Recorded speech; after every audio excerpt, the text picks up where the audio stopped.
Guys, I figured I'd just go live today and show you some of the stuff that we do in the shop. So hopefully you can see a little bit there. If not, let me know and I'll twist this bad boy around there somehow for you. So I'll be moving around all over the place.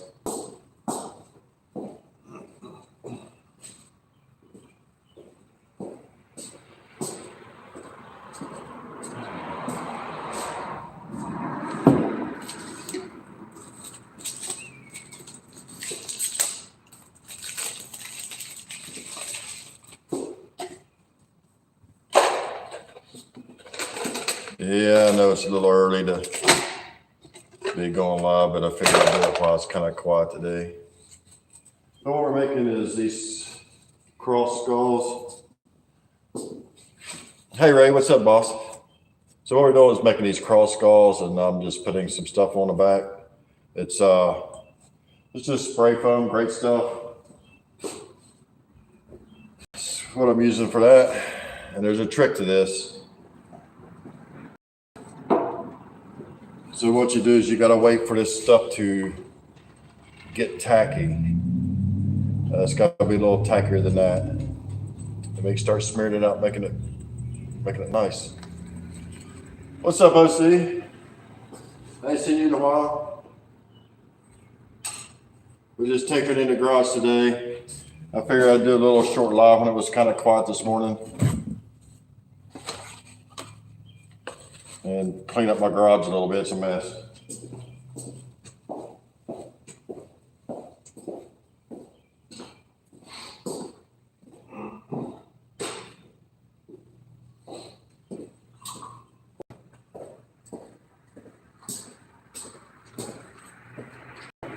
So what I'm doing is pouring up, I'll be pouring up zombie toes and some hearts.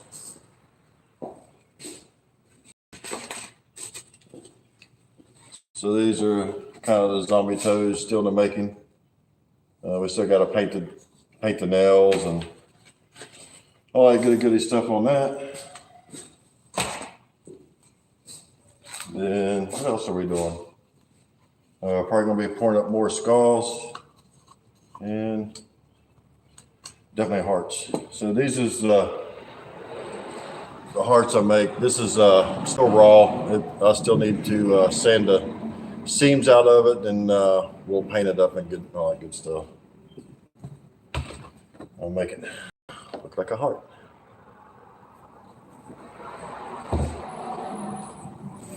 So the crosses I'm thinking about selling for $80 shipped. So that's what I'm thinking on that. They're pretty cool. Well, let me show you one that I've got done. Let me see if I can find them.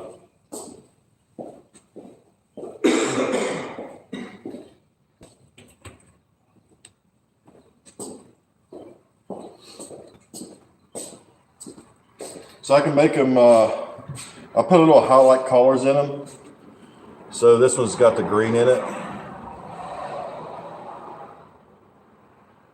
But they're 24 inches long by 12 across. Probably by, I don't know, maybe 7 inches thick. But this is the last one I just got through doing.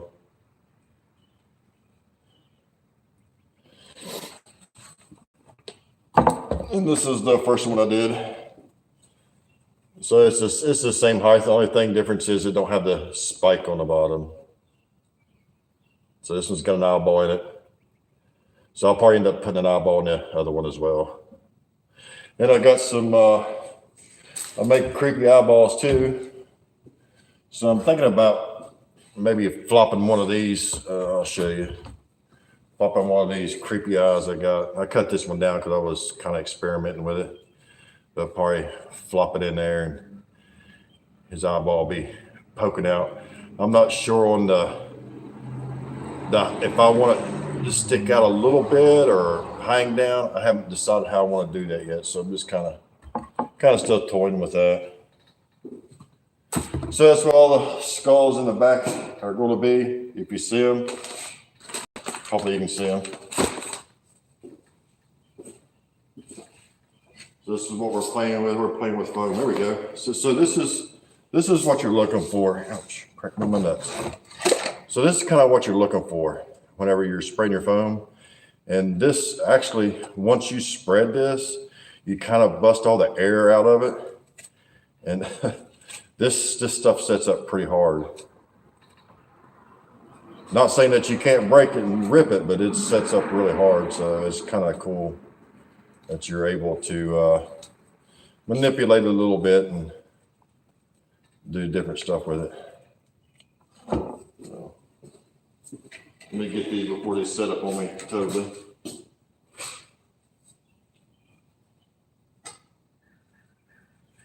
You see, there's a certain spot that you catch all this in before it gets really, really hard. And you got to get it before, it gets set up real hard.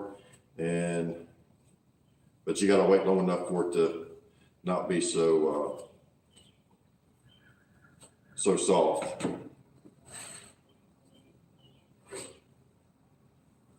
So I put a little bit on the back of these just to kind of cover up the back of the skull and the screws that goes through the skull and the wood. Then I will go around the skull itself to give it some kind of character on the front and all that good stuff.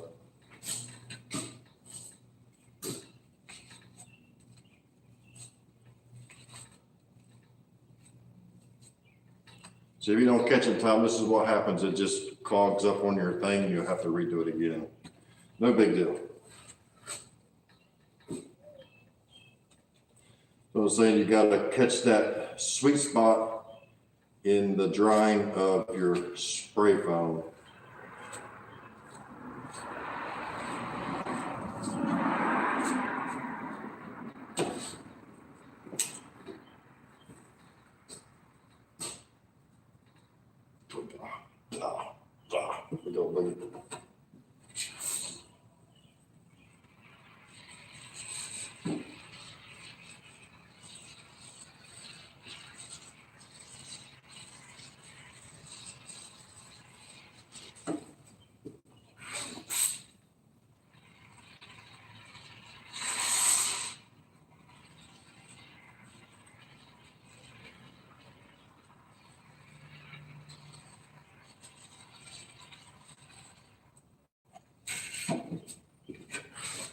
I have to say, I live in Alabama. It's supposed to be 70 degrees today, so that's going to be a plus. Thank God. We're finally getting some decent weather. But of course, it's supposed to rain again, I think, Wednesday.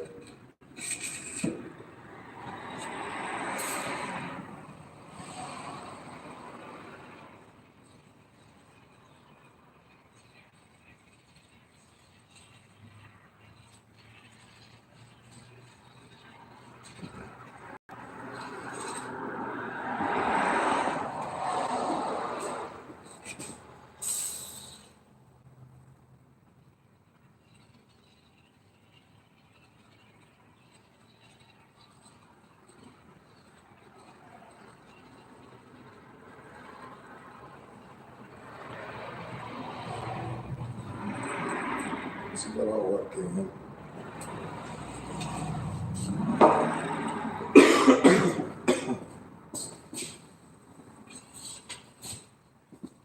So what I use for the crosses, guys, is landscaping stakes. I'll take them and they're already 24 inches. Then I'll just cut another one down to 12 inches. Which this one's broke. So don't use the broken ones. Those are pretty easy. Then you put a couple screws in the back. Then you put a couple long ones in there to hold the skull on. They're not to exclusively hold the skull on because you'll have all your foam. And this is the back of a skull. So all that foam helps tie into the skull, and that's what helps really hold that on. They're pretty cool little pieces. I got different colors, oranges, reds, blues. I've got some new colors.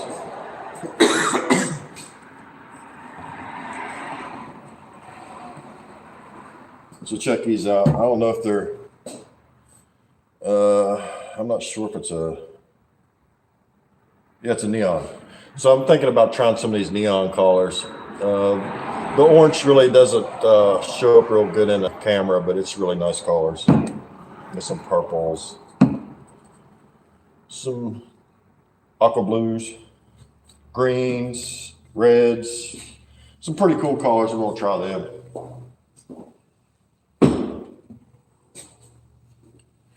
Or thought I would anyway. Gotta get my woke up.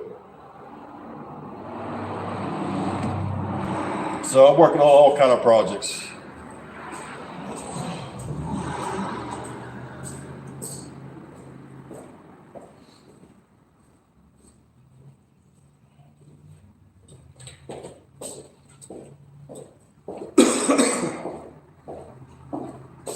So this is one of my back scratchers. It's still in the making. It's not done yet. But you can see the detail in that. It looks pretty cool and gnarly. And I do use shop towels on this. And I found a trick with the shop towel. Instead of the blue shop towel, I've used that before and I never did like it.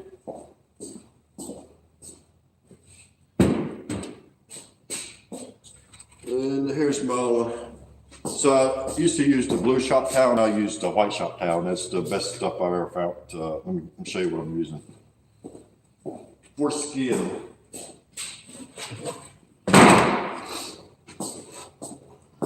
So I got stuff everywhere. So I got almost 70 foot of table here, so I got stuff everywhere. So it's probably backwards in the camera, but that's what I use.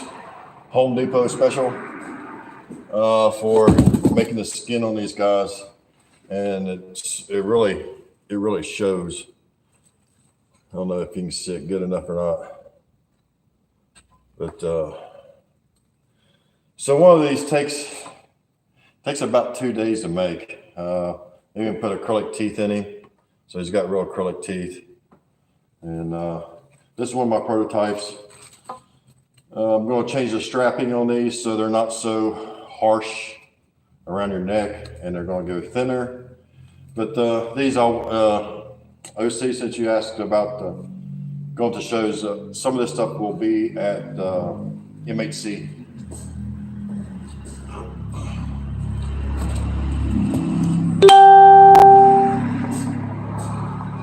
So I'm making the full size corpses, which is down there, and they will go inside a coffin.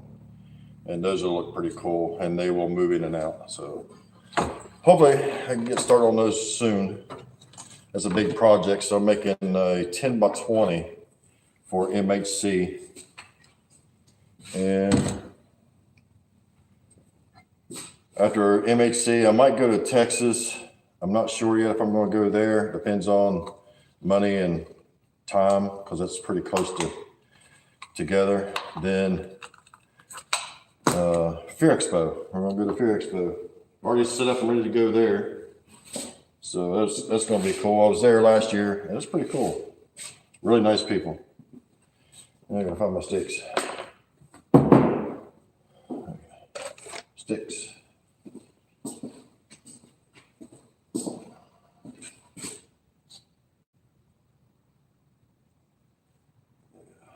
Good enough.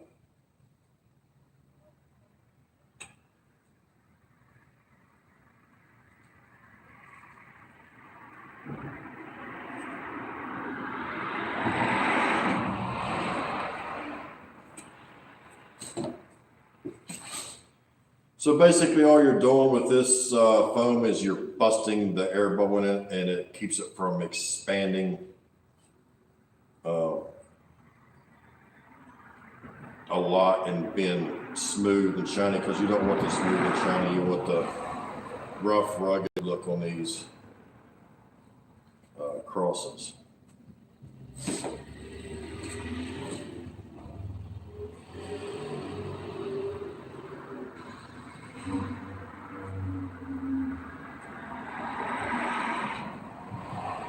If I miss your all's comments, just repeat them, because they pop up and they disappear before I get over there.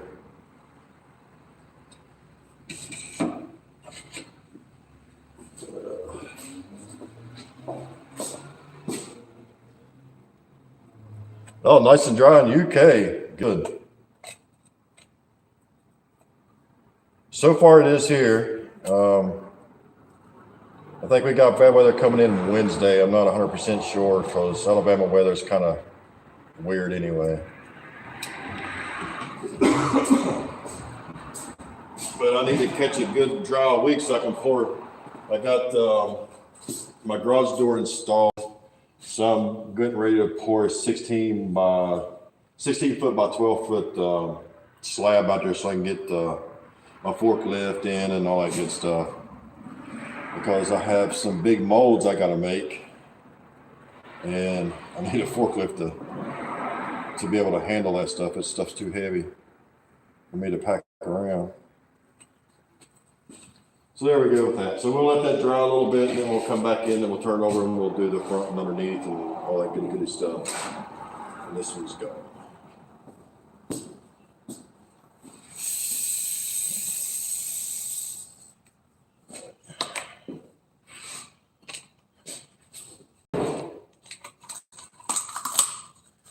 So if you guys use any latex, I use a little cup to pour latex out of into some of my molds. Just take your old latex out and save it. You may never use it, but you never know. You can use a piece or a part off of it. So it's a good little thing to do.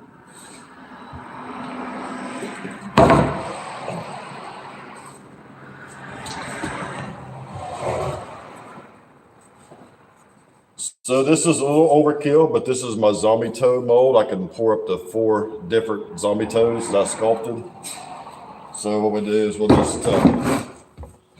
just pour some latex in it and let it dwell for about an hour or so.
All right, there's some toes poured up.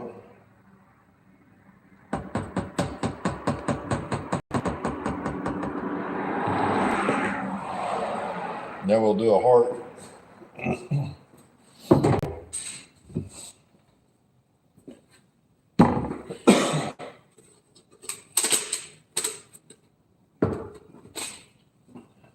So this is my heart mold.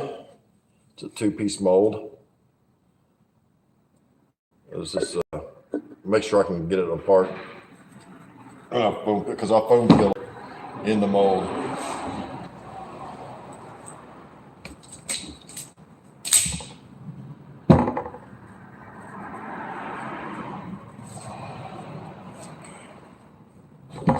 Make sure it's good. So I do foam. We do rigid foam. We do foam at 3, which I'm going to switch to a different kind of foam here before too long. And I do all kind of different kind of foams, and got permabloods, permagrime, got a little bit of everything.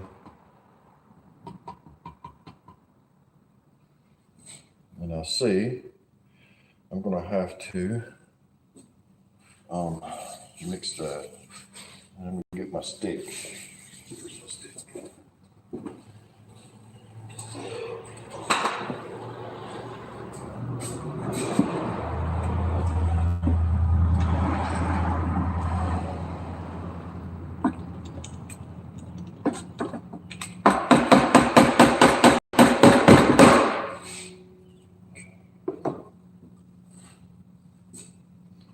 we're doing is filling up the heart mold.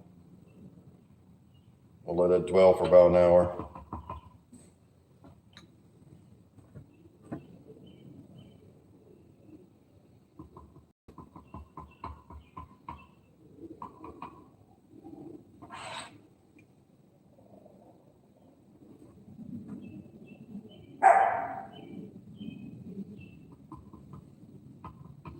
Zoe's my alarm clock, or my security system. If somebody walks by or whatever, she lets me know.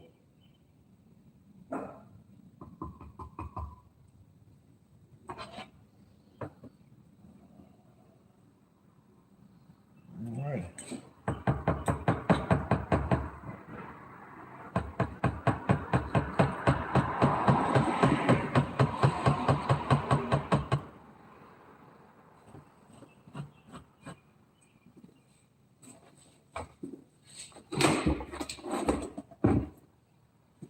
So now we'll set all that stuff aside and let her dry or dwell.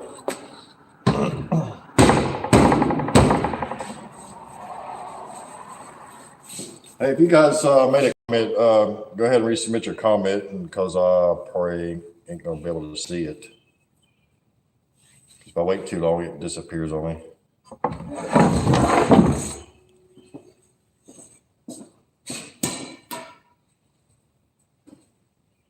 I can show you some of the bodies I'm going to be pouring up as soon as I get my mold over here, because like I said, that mold is about 350 pounds. I kind of overdid it.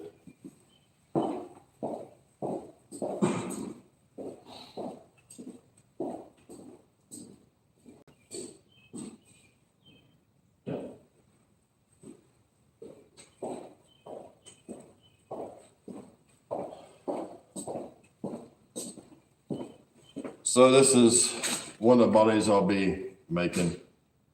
Like I said, the mold is about 350 pound or more. And it's too big for my weak ass to move around.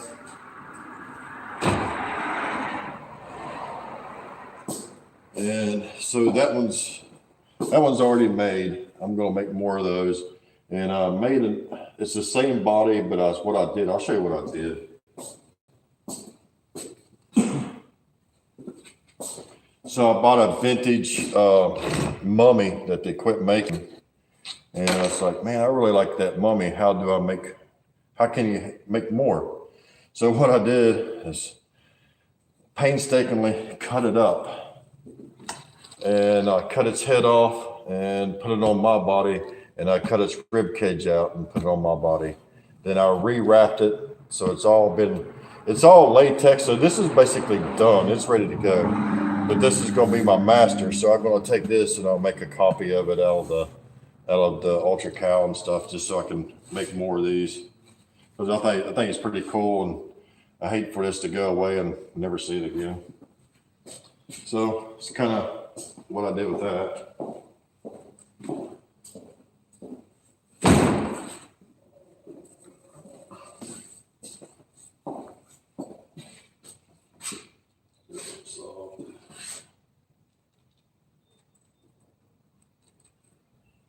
Let me get a can of crack sealer.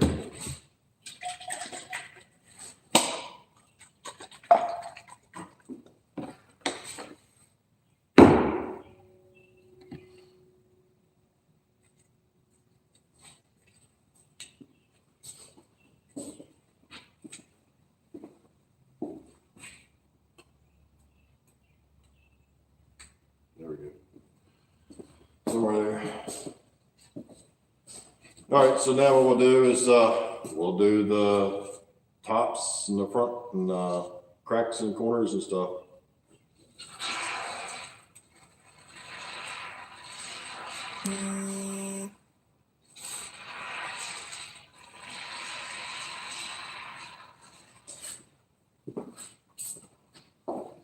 Let's see if we can, it's probably hard to see me all the way back there.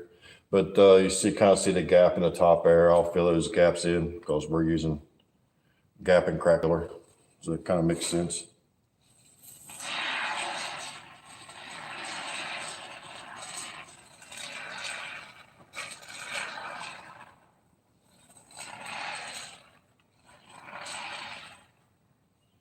So at this point, I really don't put too much on the skull itself because I'll end up dragging this foam on the skull. So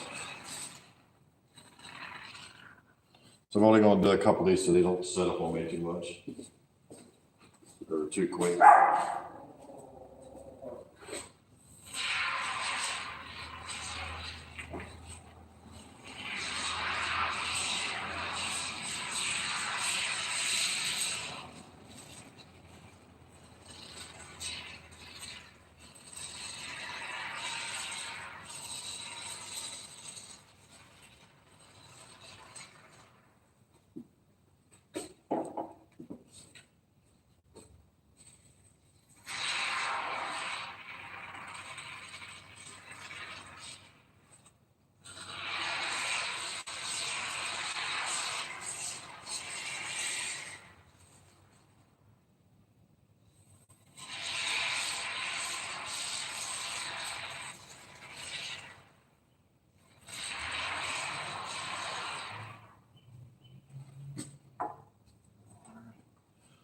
So we'll wait on those other two for a minute because this stuff's going to kick on me really quick because it's warm today.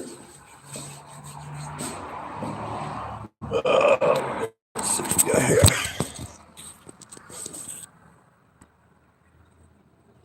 Oh yeah, it's painted a butt. Man, I got gloves everywhere. I don't know why I never wear them. Got gloves there. Got gloves there. And yeah, I got more gloves down here. And I got more gloves in the cabinet. And I just seem to forget to put them on. I can give you a quick, yeah, I don't wear gloves too often. I don't know why, especially with that mess. That stuff's nasty. This is the shop. If you guys, it's going to be little tinkering stuff. There's the garage door. So you can see I done poured up the frame for the concrete and all that good stuff. So, and that, yes, that is a motorized wheelchair that I ride around in the shop because it's, after all day going back and forth in here, you get tired, your feet hurt, your back hurts, and I'm old as dirt. So, but this is kind of a workbench. So I kind of, if you see all the way to the end of the wall up there, all the way down here is approximately 68 foot. So that's kind of my workstation to make crap and just throw crap on. So this area down here is going to be my welding station. I got a sheet of metal to put on this table. Plus I cut some wood down here, which that's going to change. Everything's subject to change because I'm just kind of sticking things in here to try to figure it out. I got cabinets. So I can show you what I got in cabinets if you want to find that kind of interesting. So I got paint brushes, I got glue sticks, I got car horns, oogle horns, I got windshield wiper motors. Of course, this is kind of a main essential in a shop. Popsicle sticks, lights. I mean, I got stuff everywhere. So I'll just kind of give you a little shop tour.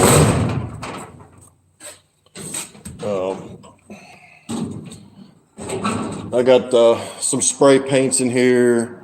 Great stuff, some other paints, some inks and dyes, and I got dyes laying up on the thing, and I got stuff everywhere that is really, I need a maid to come in and kind of say, hey, I'll fix that for you. Then this is other stuff. I have foams, I got silicone, I got chunk blood, that's chunk blood, respirators, cups, and I got more. This up here is monster clay. Now this clay here is like a medium, and it is oil based. So I have some of that, and I got water base up there on the thing. And this one here is just housing more junk. So I got more paints. I got This is for latex. Then I got acrylics. I got some molds and stuff I got up here. Just a little doodad stuff. So it's kind of what I got in there. So I got plenty of storage so far. Then these bandages, so I got a bunch of these. And these will soak in Ultracal. So whenever I go make a mold with silicone, I'll have this I can soak in there and make my hard coat. Oh, and I have, of course, cheesecloth. Gotta have cheesecloth. And all these are filled, but I have all kind of just different bandages and different stuff. I got hair. Got hair if you need your hair did. Got some of that. Got a bunch of that in here. So get your hair did.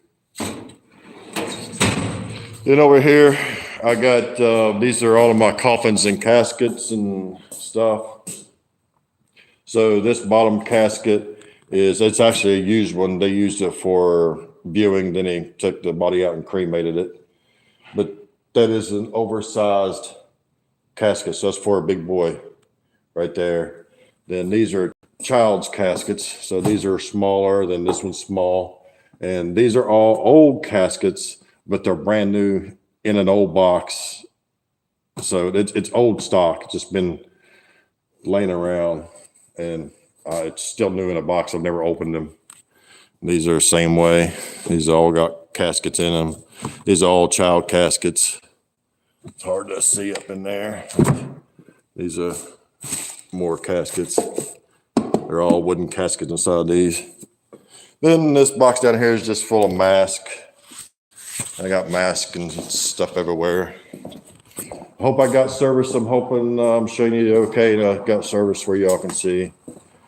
This here is an old kitchen, and this will be turned into kind of the costume-ish area. So we're making aprons. Made one of these on my channel a while, I think about a year or so ago. But we're making a bunch of those to take. So these are just in the kind of in the infancy stage. I got a bunch of them. And I gotta go in here and we're gonna repaint all the floorings and all that good stuff. Hey, let me show you upstairs because it's always dark every time I come up here.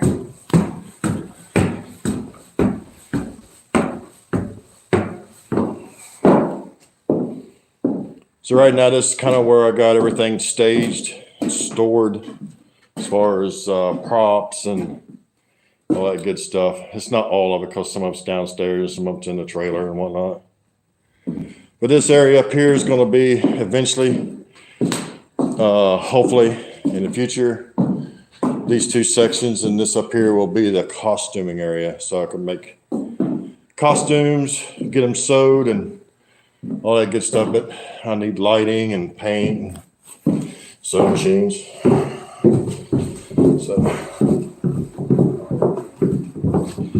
So everything's still trying to make props and work on this building as well. So I got the women's bathroom, men's bathroom, and my office back here. So that's going on. We got the floor down in the office out here. This is the next to get flooring. And then this is going to be another office. I got to repair the ceiling. So this is leaks over here. And I got to cut it out, fix that. Then I got to get this long metal piece and put up here and some pieces and get this all repaired. Kind of the same thing in the lunchroom. So this is going to be the lunchroom. Of course, there's my beautiful wiring.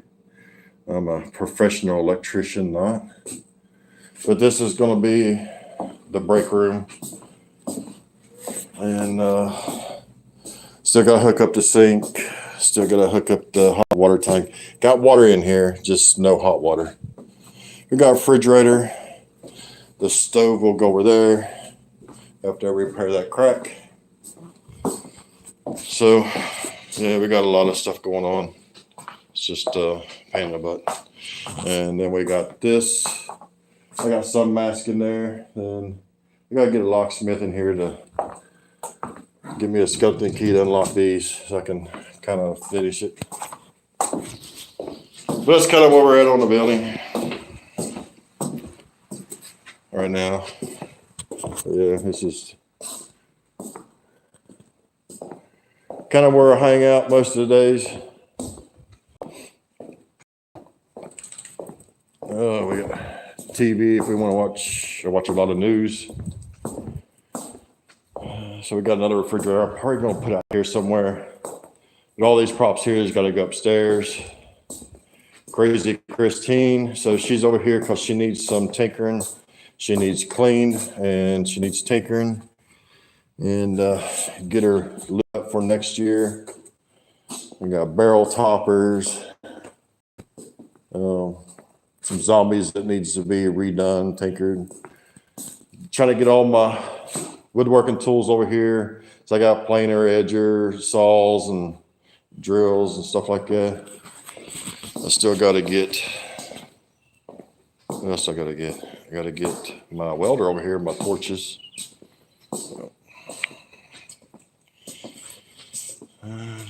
Let's see. Anyway, that's kind of what I got going on. Sorry if you guys can't see me too well.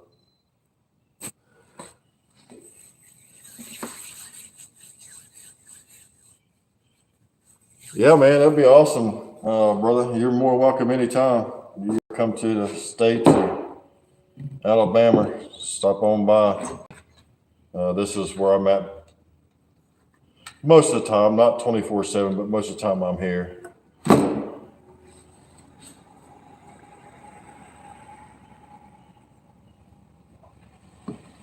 People stop by and say, "What are you making in there?"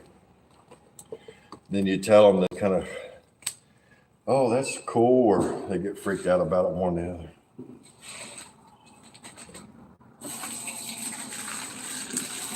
All right, let's see if we're done here. Probably doesn't wait too long. Oh, perfect.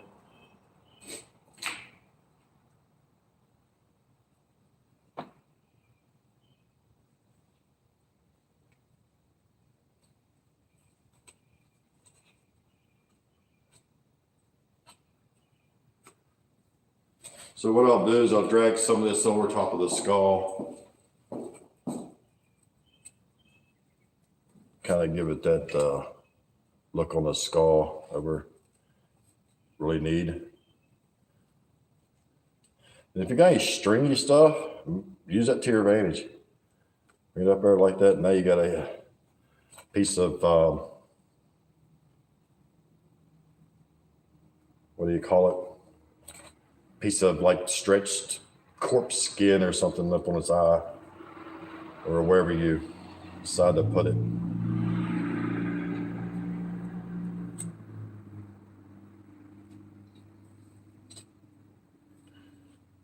So the good thing about this foam is you can just keep playing with it until you figure out how you want it.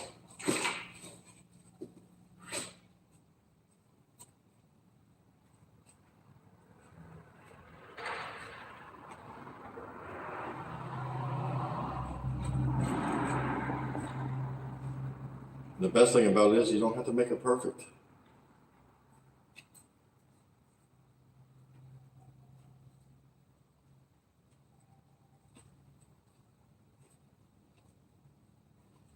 And if you didn't get enough foam on it, you just keep foaming it until you get where you like it.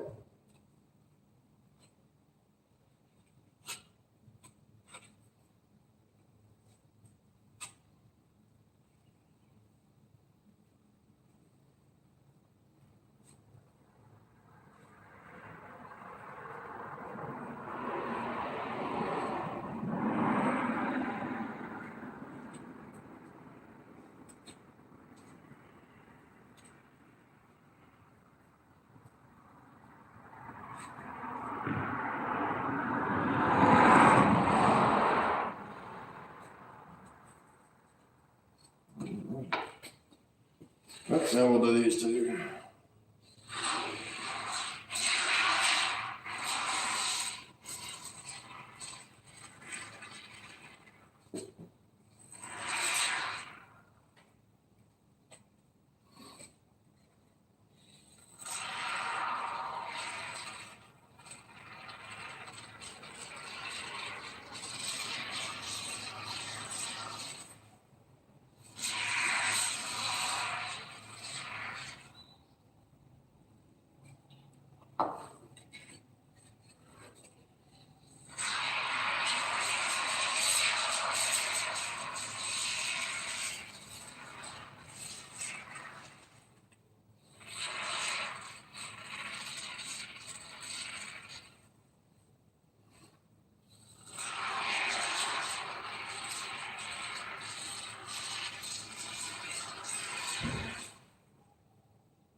How you doing, neighbor?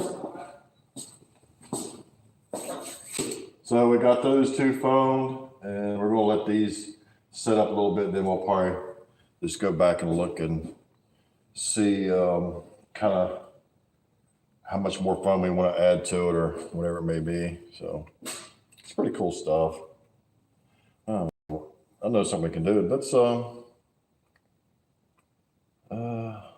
maybe let's pour up a skull. So I think I got one more. We can pour up a skull. So if you guys don't know, I use Nightmare Maker's skulls. They're just so much easier to deal with, and they're good quality. I've had this thing for probably a couple of years, and I'm still getting good skulls out of it. So let's pour up the skull. And so what I use for that is rigid casting foam.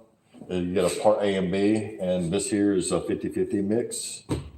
So you'll have a lighter color, then you'll have a darker color. So, yeah, let's make up some of this. Let's make one of these.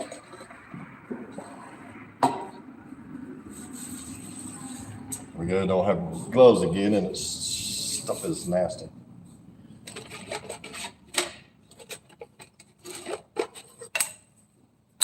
There's that. Let's take an old belt or something and wrap around, because these things will expand on you if you don't have some kind of strap.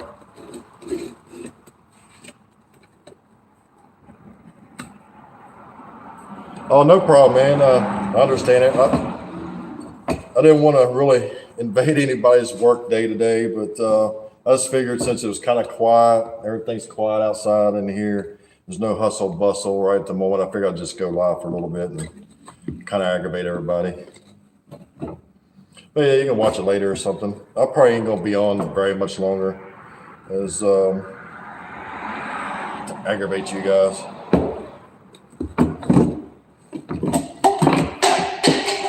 Because I do a ton of things while I'm here.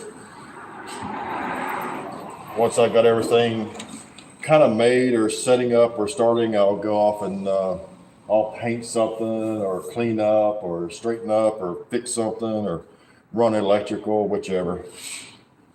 So I'm all over the place during the day.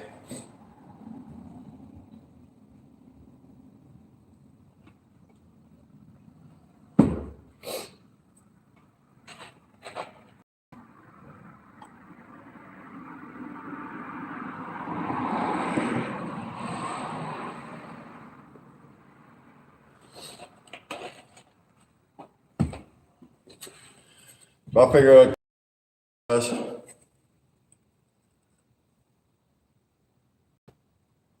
Oh, awesome.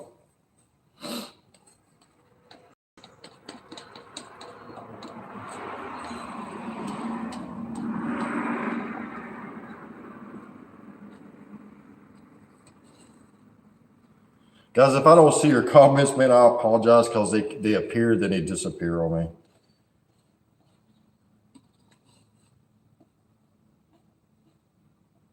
If you're trying to get my attention, just keep screaming at me. I'll get to you. So we mixed this rigid casting foam. It's a 50-50 mix. It's a 6-pound density, and that's what you use in the Nightmare Maker molds. I mean, you could use a different hardness of the foam if you want to, or lighter foam. Now I have poured up Foam-it 3 in these molds, and they turn out a beautiful piece of. Maybe we'll do one of them next. That's what I'll do. I'll do one of these rigid skulls. Then we'll come back and once that sets up, I'll show you how to do commission work for it or for a purpose. So what I do is, believe it or not, I haven't really I've sold maybe 5 or 6 zombie toes. It's the only thing I've really sold. Most stuff I gave away, but this stuff here I'm making for MHC, and it's going to be for sale. So I have a lot of stuff that I got to make in about 3 months. So I have, if you didn't see the first part of the video live, which probably didn't, but I'm making corpses. So what I'm doing with this is just getting it all in all the nooks and crannies to make sure I can get a nice detail coating. Getting the teeth, nose, and the eyes. And you just set it down and let it expand. So what I'm doing is I'm making stuff for MHC. I'm setting up a 10x20 booth there, me and Cobwebs and Candlesticks. Us two is going to be there setting up, selling our products that we make. And so I'm making a 10x20 facade booth.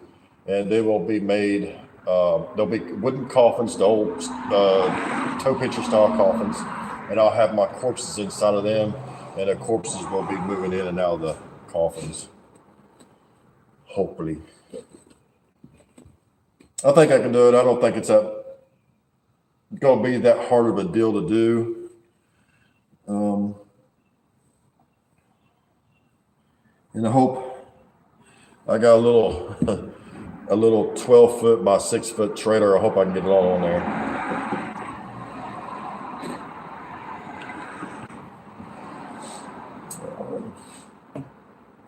So once this sets up and stuff, I'll show you the next foam that we'll use. And I'll show you the difference in the skulls. So this is the next foam. Look for this.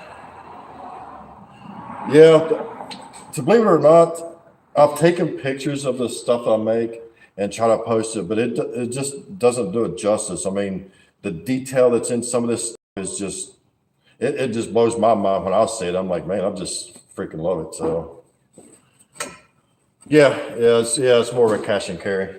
But this is what I use for the soft foam, Flex Foam 3, and that's what we'll do next. We'll pour up a skull with Flex Foam 3 as soon as this sets up. Turns out pretty good skulls too. It surprised me. We're a little too far.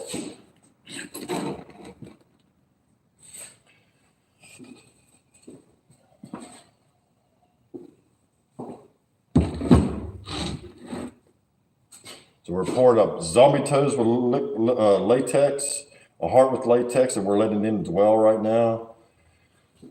We are doing skulls on crosses, and we are making these. So we're doing. We're making a little bit of everything. It's kind of the main thing. Is these.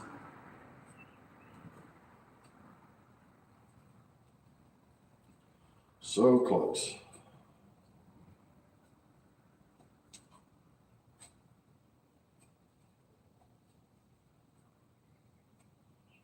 So if you see me going back and forth, you know why. I just got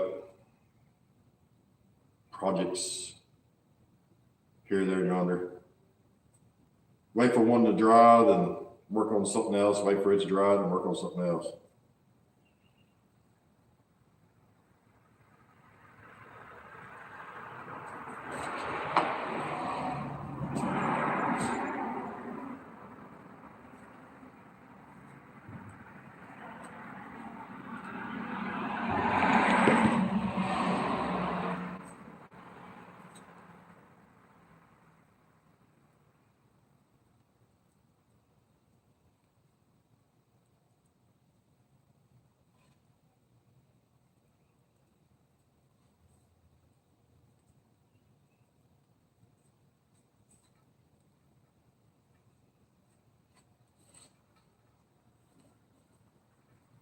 So I kind of show you what we got going on here. This is still wet, of course.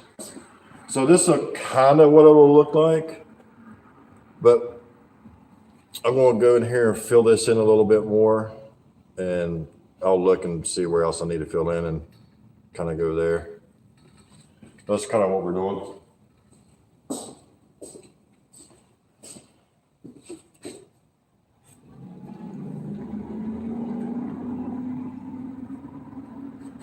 I'll show you the detail that I really like on these too is the top of the skull, how all that just fades into the skull there. And what I'll do is once all this stuff is done is I'll latex this whole thing, stick and the skull and everything will get latexed, which is a mess in itself too. So,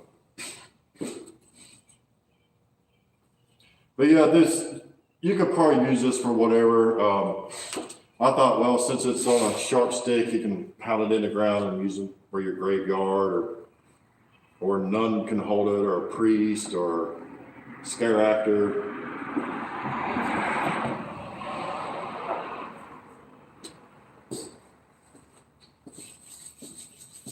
But they're pretty cool little pieces. Oh, that's starting to set up on me. So as soon as that sets up, we'll do a soft. Now the 50-50 rigid foam, the part A and the part B, that is 50-50. But the foam at 3 is a 2-part and a 1-part. So you'll need 1 part of this. I think it's part A. Yeah, part A, 1 part A, and 2 parts B. So when you buy a 1-gallon kit, it'll actually come with two blue jugs. Because this is part B, so it'll come with 2 blue jugs and 1 yellow jug.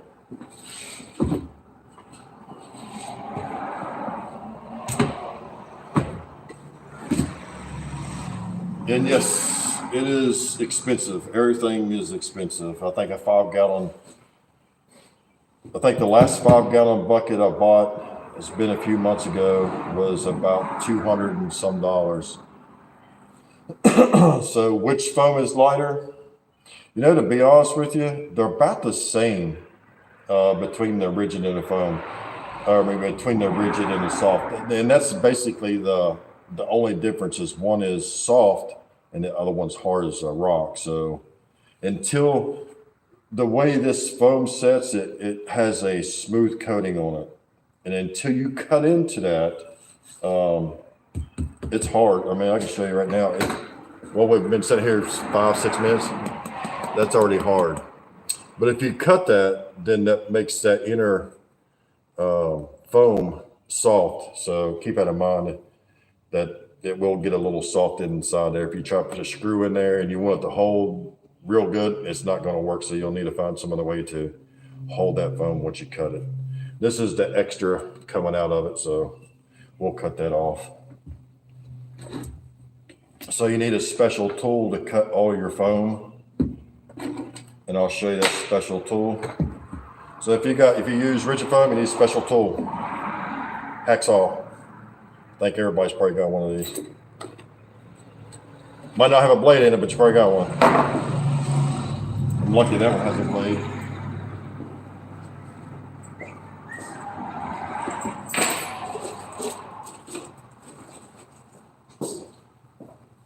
Another thing is a shop essential is chip brushes.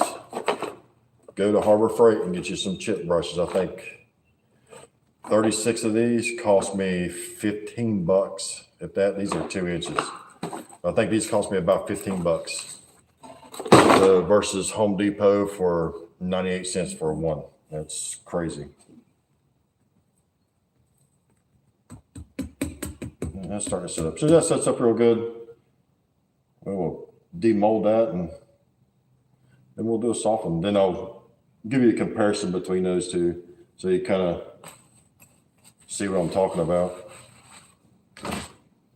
Here's another one, another skeleton I got in the making. So this is another back scratcher.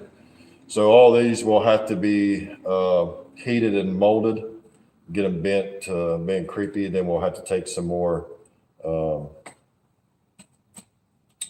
foam and spray it on there and get that stuff. So some people will knock spray foam, which if you just use it like it is, it doesn't get real hard or anything. So that's where if you take and you bust it, and what I mean is by smearing it around. So if you just smear this stuff around and get all the air out of there, that stuff will sit nice and hard. So it just surprised me when it did that. See what else we make? Zombie toes. We got zombie toes poured up. We got a heart poured up. Skull poured up. Working on skull steaks. And what else are we working on? Zombie toes. I got a ton of zombie toes. Eyeballs. So I have a ton of eyeballs too. Just got the bags for them. So these are the eyeballs I can make too. I got a tutorial on my channel with how to make these. It's pretty easy to make. They're pretty cool.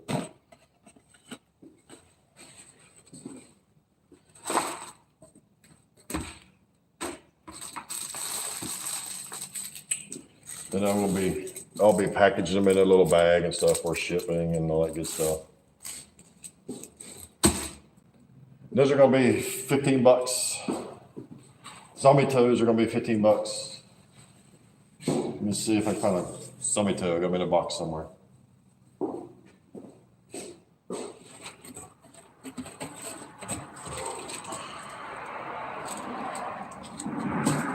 Zombie toe.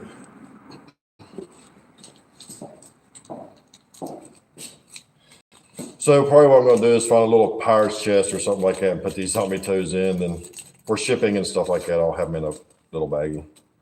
So these are the zombie toes.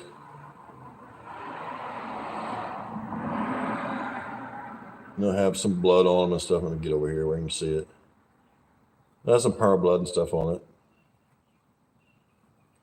Then we paint the toenail with fingernail polish to make it nice and shiny.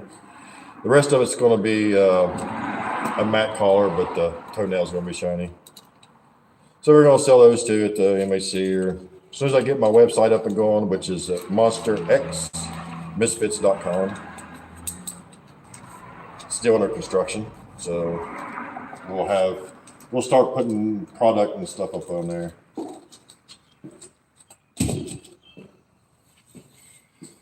So we're going to have bodies, hearts, skulls on the steak, mummies. We're going to have some back scratchers, and we're going to do some corpses.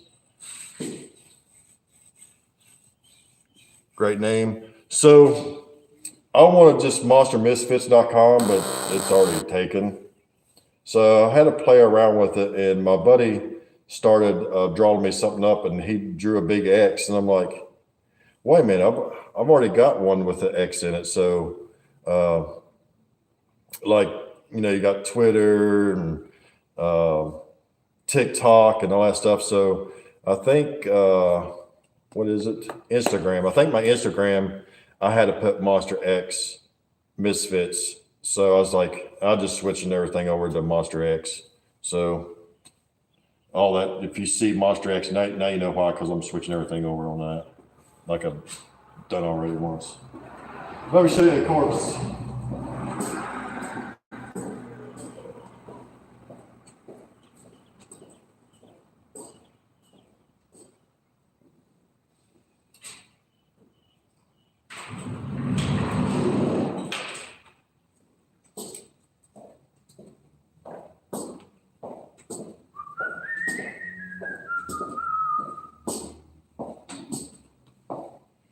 So these are the corpses I have. These guts and these legs and these feet. And it is a 360, so you can see the back of it.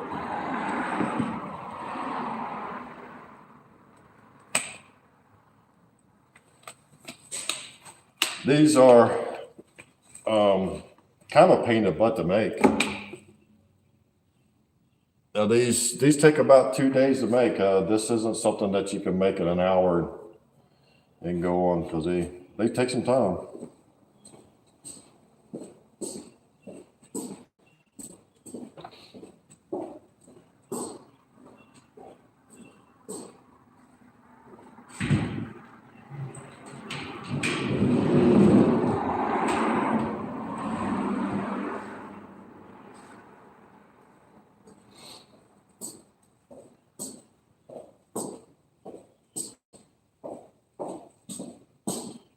So I have 8 corpses, and so like with my booth, I'll have a 4 foot by 8 foot panel, and I'll have a coffin attached to that. And a coffin, I'm going to make it where you can take it off of that panel.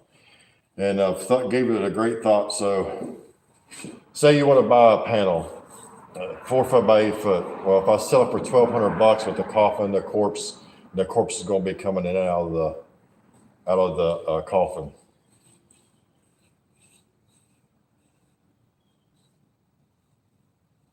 Yeah, and that's what I was getting into. It's going to be a bitch to ship. So what I'm doing is I'm going to make the coffin separate from the panel. So if somebody wants to buy the coffin and the corpse, they have that option. If they just want to buy the corpse, they have that option. If they want to buy the panel, coffin, and a corpse, that option's there. So I have about 3 or 4 different options on that corpse, because those corpses are pretty cool. Like I said, if you saw them in person, you'd be like, dang, those look pretty cool. I mean, like I said, these surprised me. But that's kind of my planning on that.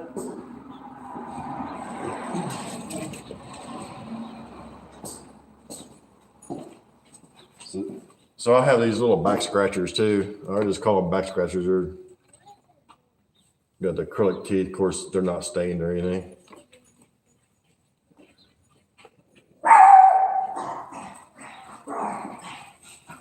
Zoe, go.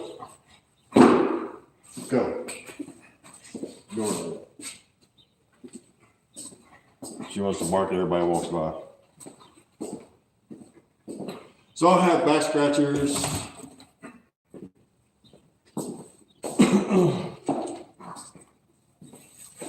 So I guess the hardest thing about when you make something is the material cost. What's it going to cost you to sell it? Can you make it affordable to a consumer?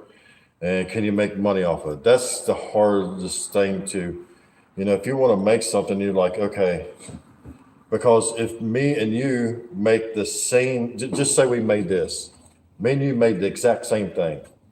It took you 1 day to make this, and it took me 2 hours to make it. So how do you compensate for your time? Each person is going to be different. I'm going to sell these probably for $80 shipped. You might sell them for $80 plus shipping. It all depends on, does people want your product? And if they do, they're going to pay $80. I mean, I paid higher prices on stuff that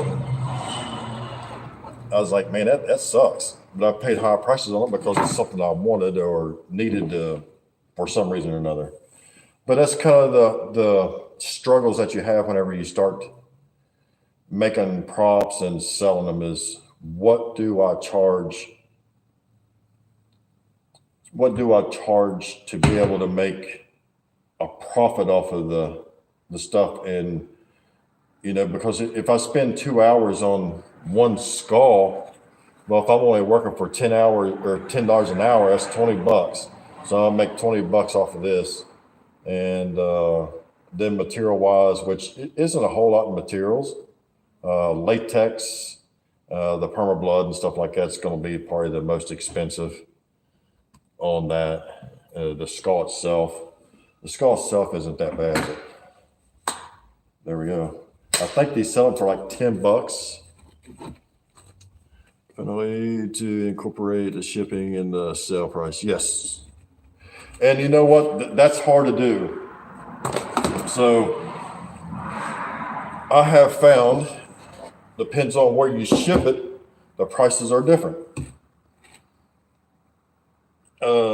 Which I can understand. So if I ship something from here to California, the price could be different than shipping it from here to Michigan. You know, if I made the facades and stuff, I'd have to ship that by truck freight, and it'd probably be on a Hot Shot or R&L or something like that.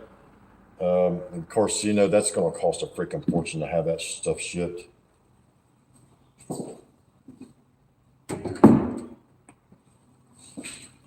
But yes, if I could incorporate the shipping cost in it, that would be a good goal, but it's really hard to do.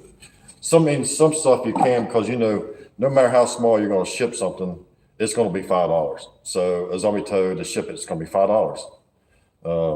An eyeball, it's going to be $5. I mean, that's kind of the lowest I've seen in shipping stuff.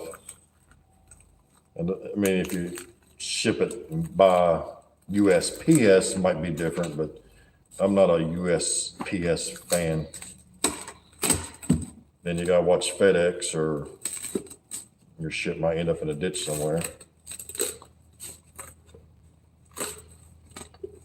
So it's something I have to look into to see the best option to do that, to have it shipped. Yeah, so that's shipping is a big problem, because I can say, hey man, I can put it on my website. You pay for shipping. The shipping is $100 to your location. Well, the way everything's going now, next week might be a different story by the time you get it shipped. They might charge $200. So there you are charging $100 for shipping, and it costs you $200 to ship it out. So it's kind of, that's what I'm saying. You know, try to make crops at an affordable price is it's just a pain. You know, I mean, nobody wants to pay $10 for a foam skull. They just don't. It's stupid, in my opinion. People will pay it because they don't want to pay $150 for a mold. And why is this $150? Because this silicone is for a gallon is a couple $100. I mean, it's crazy, if not more. That's why you don't see a lot of people with 5 gallon of silicone. Now you'll see them with 5 gallon of latex, but not silicone, not hardly. I mean, you do, but not often. Just because it's expensive. So what I'd like to do, if I can find my specialized tool to cut this, whatever I do with it. Okay, it's in my eyeball somewhere. I know I have it. What did I do with it? Oh, it's right there in my face. So what I like to do, and I'll show you a little trick about some of these foam skulls. If you cut it immediately, it cuts easy. If you wait an hour or two, this stuff really sets up nice and hard, and it makes it hard for this to go through. You got a bandsaw, use a bandsaw and cut that sucker off. But this is the bandsaw I have, the radial arm saw.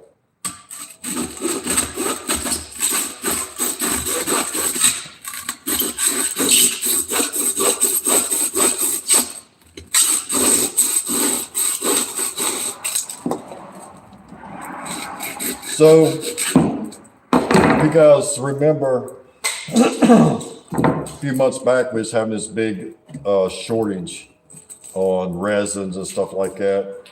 And getting foam of any sort was kind of a miracle if you can get it.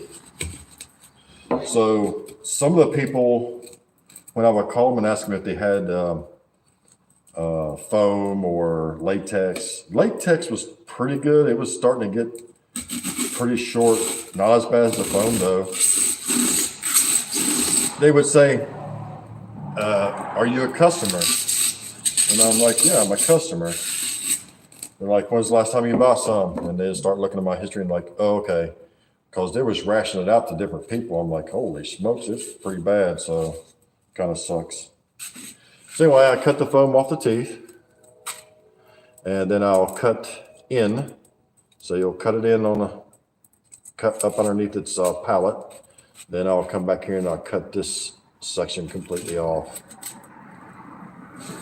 Kind of how I do a skull. So this is just for a basic skull. If you put it on a cross, then it's a little different.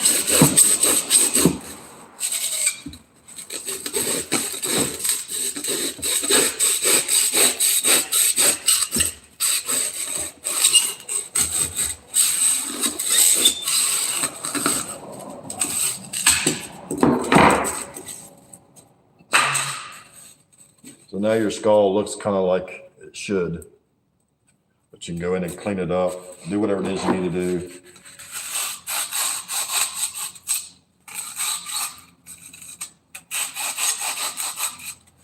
Oh, let me show you the difference in this foam.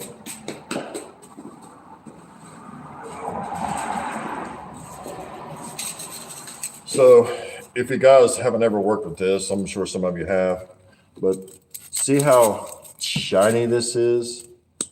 And that leaves a good hard coating on that.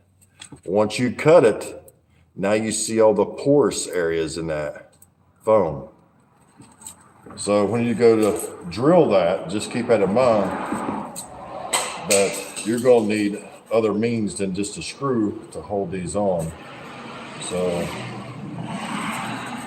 with this, that's going to stick way out there. So I cut this in half right behind the skull bone. I cut that in half, put on there. Now we could probably just stick them on top, or I don't know, we could probably do all kinds of different things with it, but for this purpose, we're just going to cut it in half.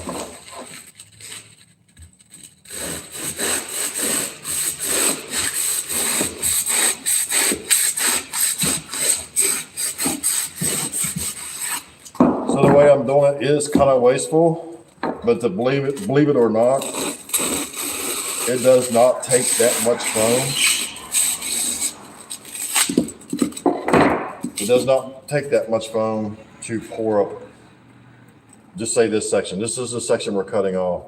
So it doesn't take much foam to actually make that much of a foam. People's like, oh man, just pour up half of it and you'll be good to go. Well, to get a good, nice flat back, it's kind of hard to do that.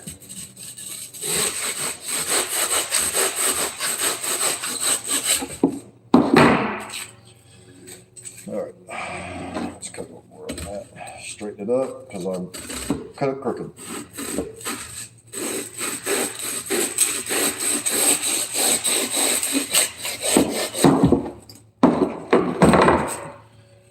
So that's all I'll do, just cut it up. Then I'll just take and I'll just trim up some sections on it. And what I like to do, since we just cut this off flat with the teeth, is I'll cut the pallet out.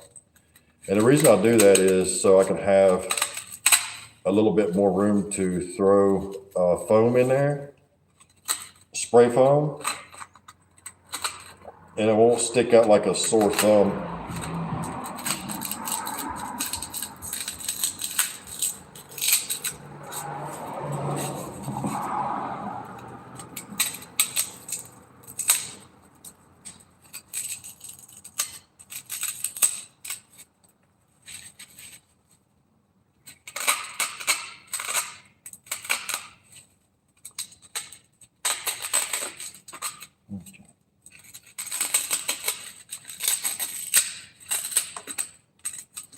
Don't have to be nothing perfect, just I cut that little section out right there.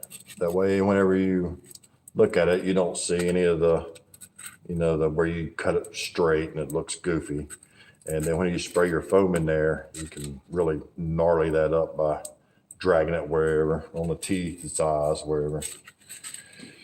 Then this is the cross, and we're going to attach this. So that's real simple. I don't lose everything on the floor.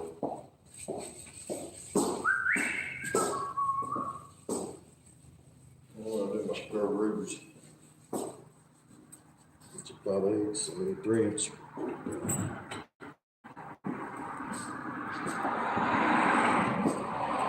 So the way I do this is I put a couple screws in the back of this. And these are 3-inch screws, so it helps hold the skull on while you're messing with it.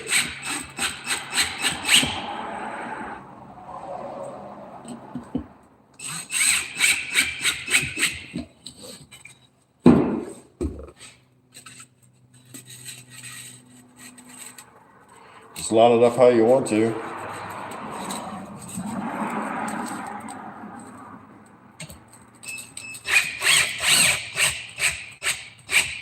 When you put these on, do not try to torque them because it's not going to work.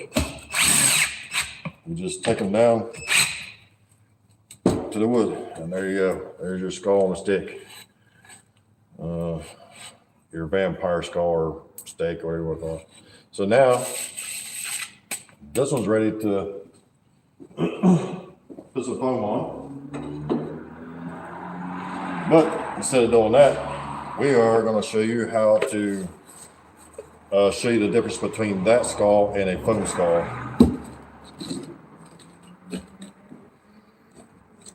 I'm sorry, a soft foam skull and a rigid skull.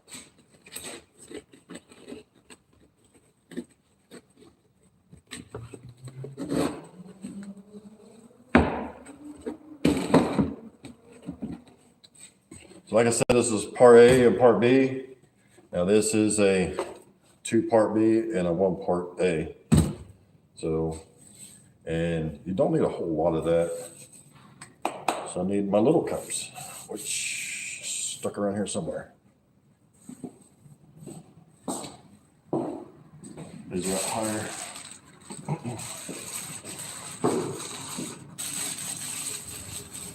So what I do is I use the small cups on this. These cups are pretty cheap, so don't skimp on those. And this is how I measure my foam for that. It's been a while, so I'm sure we're going to be doing some cutting. It's been a while since I poured up a soft foam. So with these foams, make sure you gotta shake them.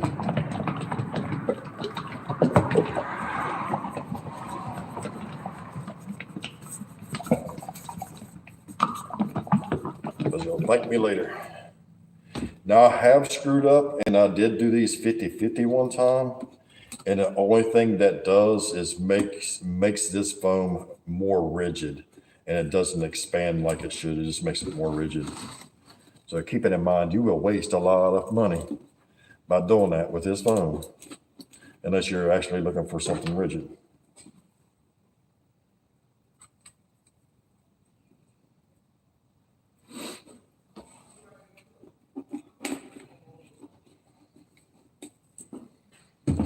Part A, part B.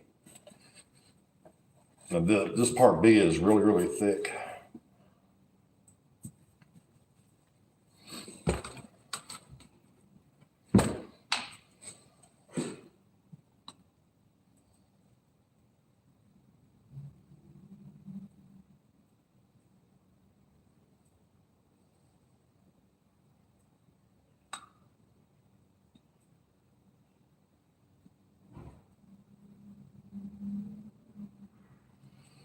A lot of people I know, they'll get their little scale out and get it to the exact gram, but I don't.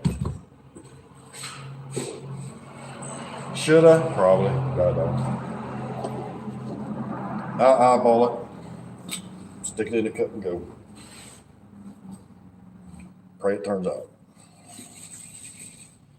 Sticks. Where do my sticks go? So that's what I'm saying. I have my sticks right here. See? Right there in front of me, along with the saws in front of me. It's a sign of old age. So what I'll do is I'll transfer all this into one big cup. And the reason I use the small cups is just easier to eyeball it and go on. Yeah, It's called getting old, Ray, I believe. I'm always forget. I'll be looking, like I said, it's 70 foot of table. I'll be looking all the way up and down this table, and it was right in front of me the whole time. And this foam is nasty. So if you get it on you, just remember it's nasty. If you get it on you, you should have wore your gloves, and you heard that from me, because I got 4 boxes laying here, and I don't wear them. But you know to, because I told you.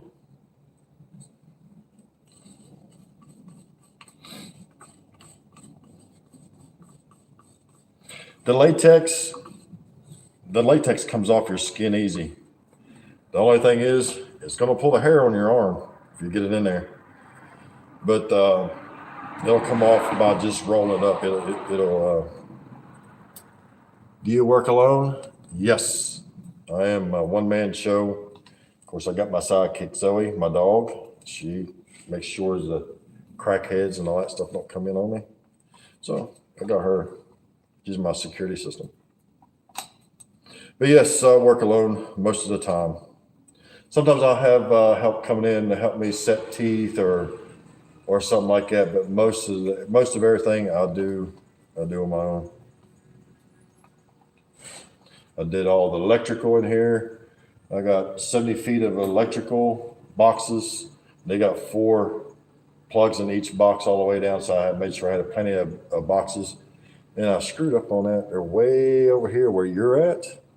And I should have put them over here on the table where I'm at. But they're up out of the way.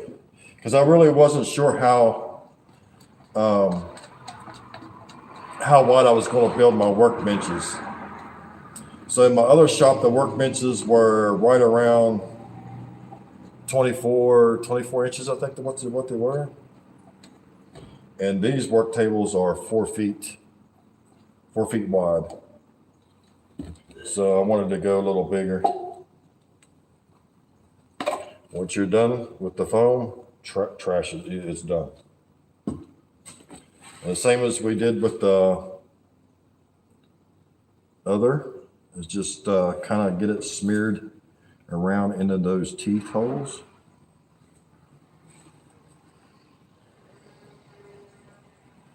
And just kind of helps it make sure you get into all that detail. And this stuff sets up, the warmer it is, the quicker it sets. I mean, it's already expanding, so you can't play around with any of these foams. If it's cold out, you got a little bit of time to mess with it. When it's warm, it's 70 degrees today, so it's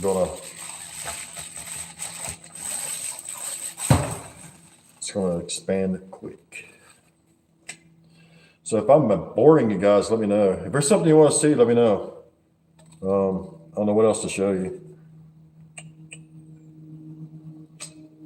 Show you my PermaBlood, I guess. So I got some PermaBlood. I've had this stuff a while, and it does last a good while. You know, so you invest a good little bit of money in this, but it does last a while. I also have Permagrime. This is black. So this is what I use on I'll use that on the teeth and underneath all this, so it gives it that kind of shiny, wet look on it, if you can see it. Let me sit on this one better. But I'll also use red PermaBlood on it too, which is a little bit harder to see because it dries kind of dark against that black background, but it looks pretty cool. So this foam is setting up really quick. You can see it expanding.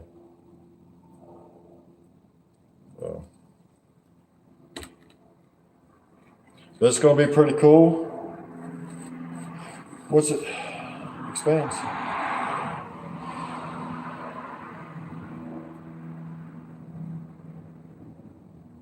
And this is the foam I use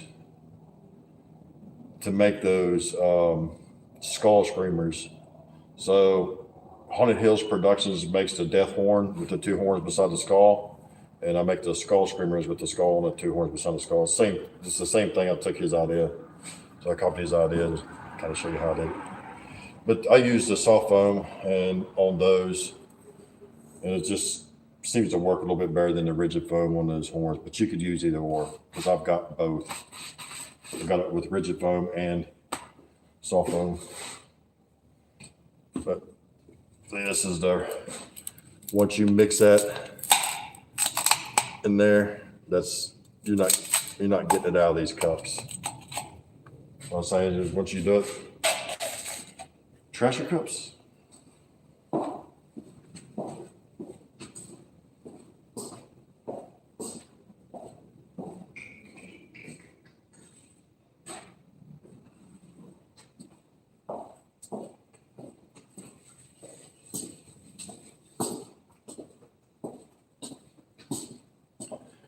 But yes, I do work alone. It would be nice to have a couple of people helping out.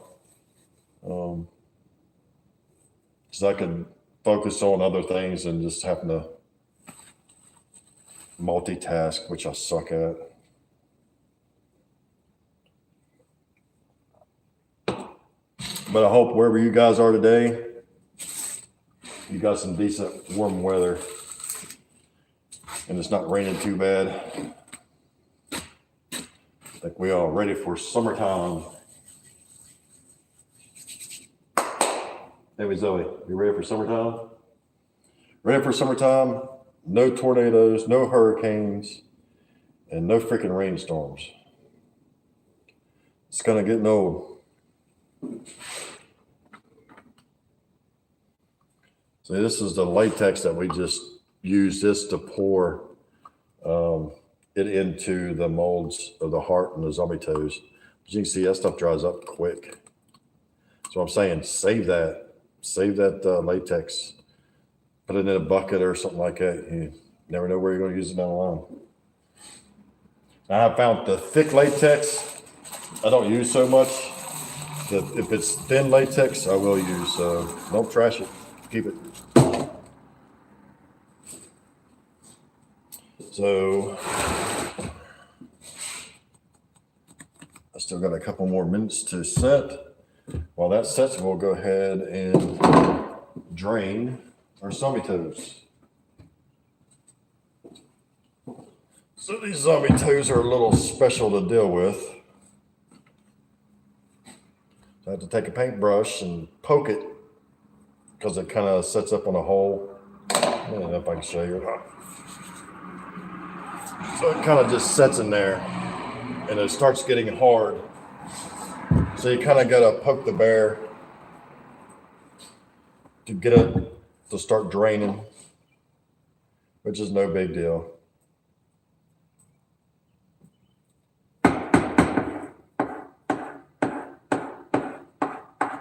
Once you poke it, turn it over. Let that drain for about 10 minutes. Turn it back up. If you got a fan, which I haven't got my fan over here yet, if you got a fan, put a fan on it, and that helps circulate the air in the latex, and it'll help dry it out faster. And that latex does have ammonia in it. If you can tell, it's taking my breath. It does have ammonia in it. So keep that downwind from you.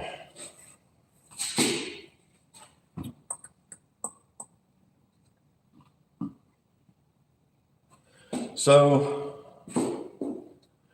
I get a lot of questions asked, how long have I been doing this? And it's kind of funny because somebody will send me a message, hey man, I've been doing this for 10 years or 15 years. And I'm like, oh, that's cool. And then you see what they make and you're like, damn, you need to do it for another 15 years. That shit sucks. You know what I mean? Then ask me, how long you been doing this? This is like my second year. So they're like, and you do that? I said, yeah, it's second year, 2 years. Which I'm proud of where I'm going, and there's so much more learning. So don't ever think that you can't learn, because there's a lot of people out there with a lot of talent, and you'll pick up a piece here and a piece there, and eventually you'll incorporate it and make your own stuff, or you'll make the stuff that you're making better, or whatever, however you want to look at it. So don't give up on it. Just keep doing it. And if you've been doing it for 15 years and you're not where you want to be, yeah, start watching a lot of videos. That's what I do. I watch tons and tons of videos. And sometimes, even if they're boring or stupid, in my opinion, you can still pick up one or two little things from that video that you can incorporate in your everyday prop building that you'd be like, hey, I like the looks of that. And a lot of it's going to be trial and error too. It's going to be more trial and error than anything.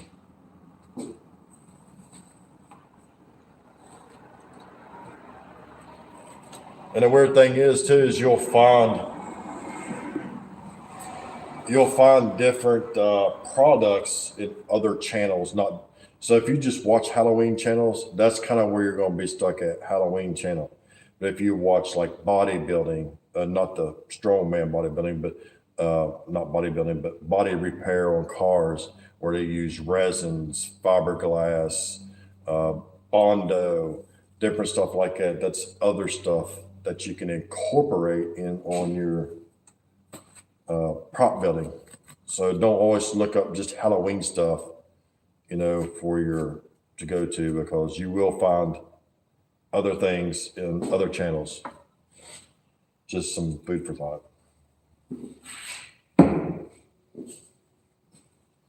I watch a lot of dirt digging. I like Let's Dig 18. I watch a lot of his stuff.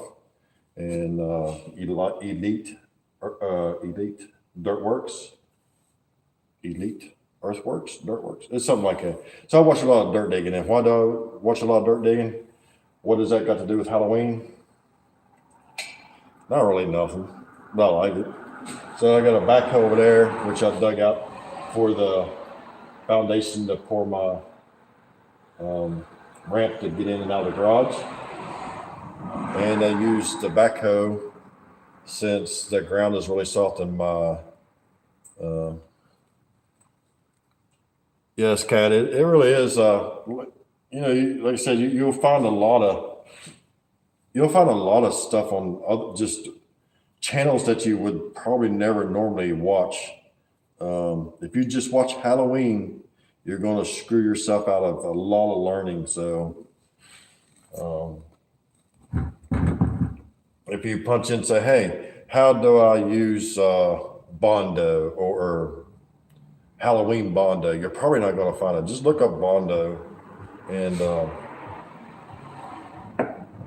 they can tell you how to mix it, what to use it for, how not to use it, and all that good stuff. And it'll probably take you to a car repair channel or something like that. But yes, like I said, the tractor, we got a little Kubota tractor with a backhoe and a bucket on and stuff because we use it for everything. Then that's what I dug out here for the ramp to get into the garage, but also we got a set of forks for it to get it in the backyard to set up our haunt and take our haunt walls down. So that's a big help, which I need to go back over there soon as I get this poured up.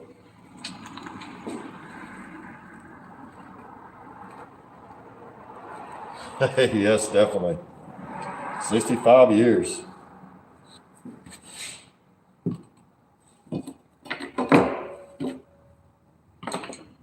I don't have a lot of years. Got a couple years under my belt. A lot of mistakes. Like you see me, Dave, and Keith, the trio guys. We're always building something, but sometimes what you see is not the true outcome of how many times we've had to do something to get it to that point. Now, if it's the same thing over, like Keith makes these magnets over and over and over, most usually he's pretty good. He's pretty knowledgeable and good at, once he sculpts it, then he molds it and stuff. He kind of knows the process. And if something goes awry, it's usually something that he either missed or it's the product and stuff. Like somebody's product got froze this year and screwed him all up. So it's just little stuff like that you got to overcome. Another essential tool, foxtail.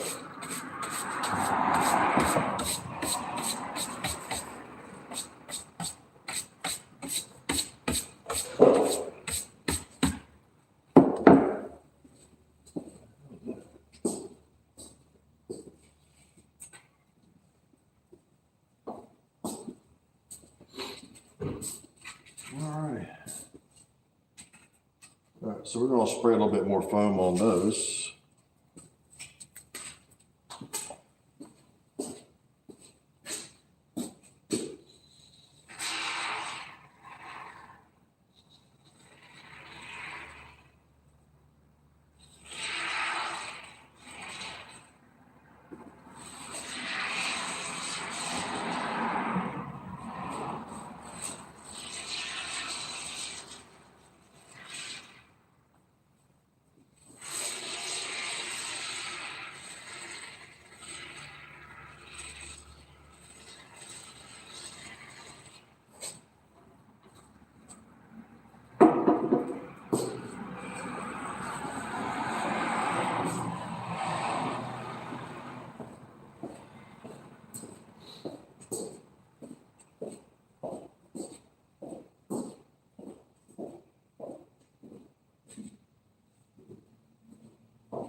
So what I usually do, guys, is when I start working on stuff, I'll start throwing trash on the floor. That way I can kind of keep it off the workbench as I'm working. I sweep about 100 times a day.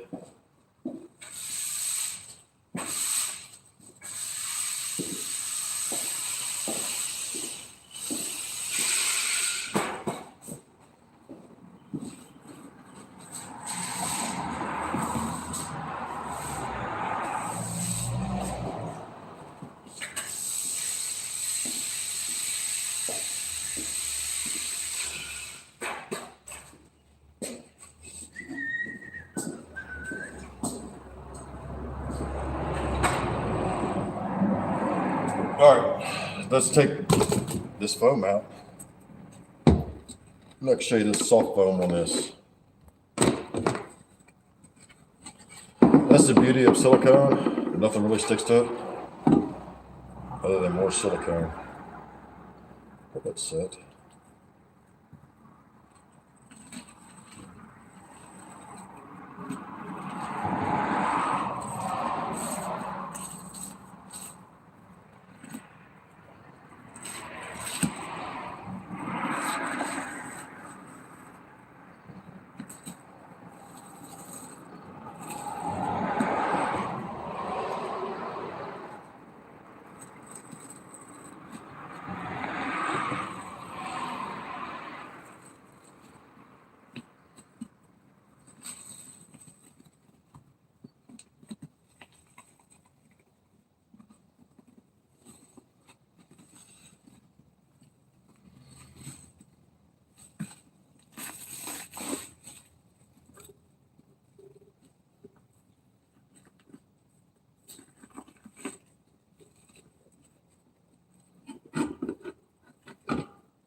There you go.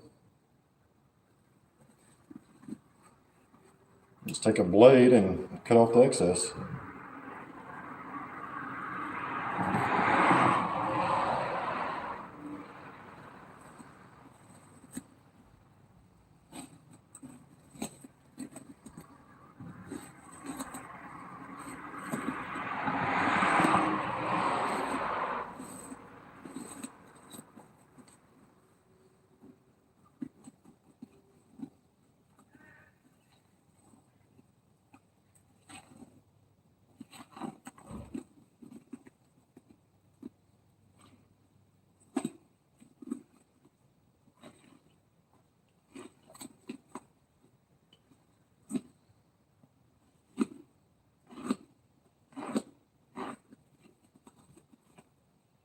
So as far as the rigid foam and the soft foam,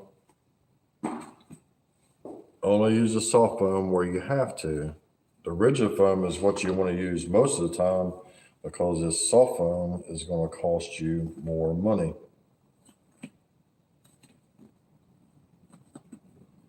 So you're looking at probably $200 versus $100 in material.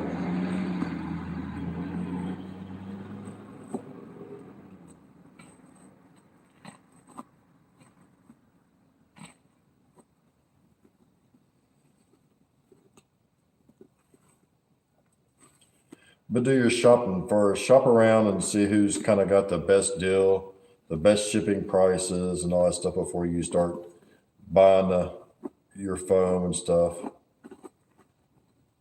I think it's $50 to ship 5-gallon bucket of latex to me from Georgia, and I'm 2 hours from Georgia, so it's kind of,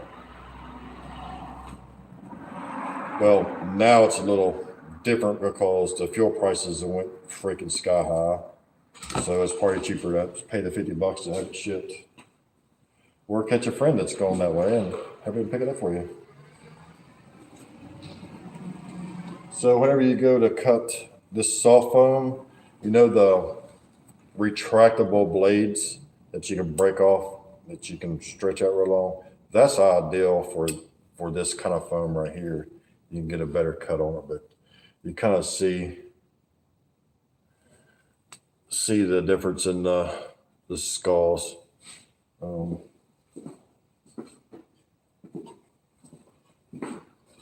that's the difference. The collar, you got orange, and this is real hard, and this is soft. So I can throw this at you and hit you in the face with it, and it'd be like a cotton ball.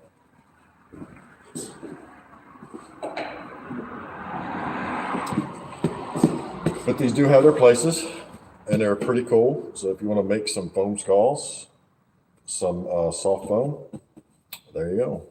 Foam at 3. And I get my foams, I get all my stuff basically from the engineer guy. Like I said, they're only 2 hours away, and they house a little bit of everything. So I try to go there. And what I do if I know I need a big order, and hey, Mike. So if I know I need a big order, I will just call in an order, and I'll just drive over and pick it up. 2 hours over, 2 hours back. Yeah, it kind of wastes a day of doing it. But it's cheaper for me to drive over on a big order because I went one time and bought like 18 bags of Ultra Cow. So to ship that would have cost me a freaking fortune. And I just drove over and got it. Thank God it's close enough for me to be able to do that.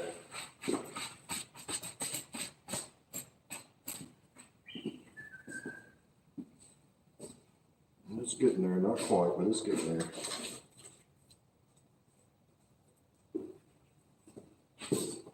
Yeah. So I use these big popsicle sticks, and if your foam gets on there too much, just take your knife and just cut it off.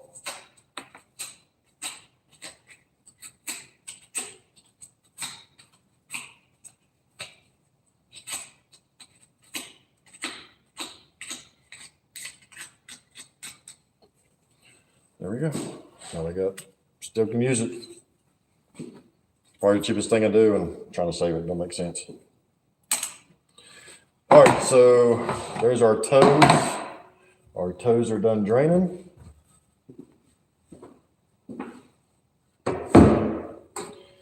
Now my next one to drain is my heart. Did I show you the heart? I think I did, didn't I? What did I do with the heart? Yeah. So there's the hearts I'm doing.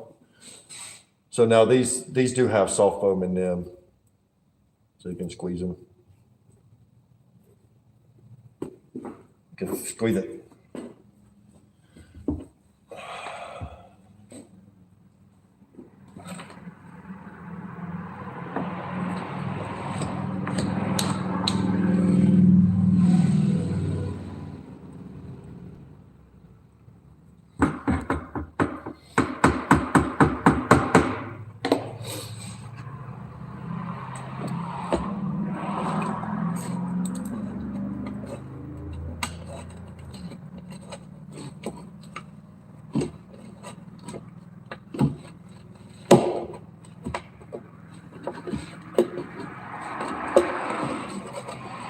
So another thing is too, guys, when you're making molds, the drain hole is very important on that as well. So you gotta make sure you make them big enough to do that. Just food for thought. Oh, that's not what I wanted. So your drain hole is important on some of that as well. So let me show you something, how things don't always go right in a shop. All right, so this is a heart I made. Well, I screwed up and laid the mold on its side and left it overnight, which until left the one side of the heart real thin. One side came out okay, the other side came out thin. So guess what? Got a broken heart.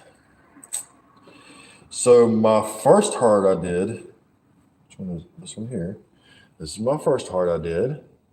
As you can tell, it's flat as a pancake. And I'm like, well, I mixed that up wrong. What? I'll remix it next time and make sure I do it correctly. So my second one was this one.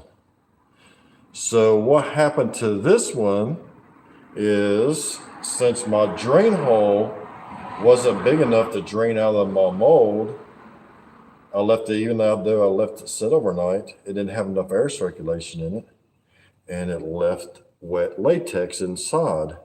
Then whenever I foam filled it, because you don't take it apart, I foam filled it all in the mold. So when I foam filled it, it left a pocket of raw latex. And I'm like, oh my goodness, it started going flat on me again. I was like, why is it going flat? And I blamed it on the raw latex that was still in there. So there's my other broken heart. So my next one, I'm like, I'll get a little better. And I did. This one turned out perfect. This one turned out so pretty. I was proud of it. I was like, man, this heart literally looks good. Then it went flat on me. I'm like, well, what the heck am I doing wrong? I was like, what? How does all my hearts keep getting broken? I'm getting the wrong women. So I found out when I'm using Permablood and stuff like that, I use this to speed up the drying process. Well, this in turn was heating up the latex.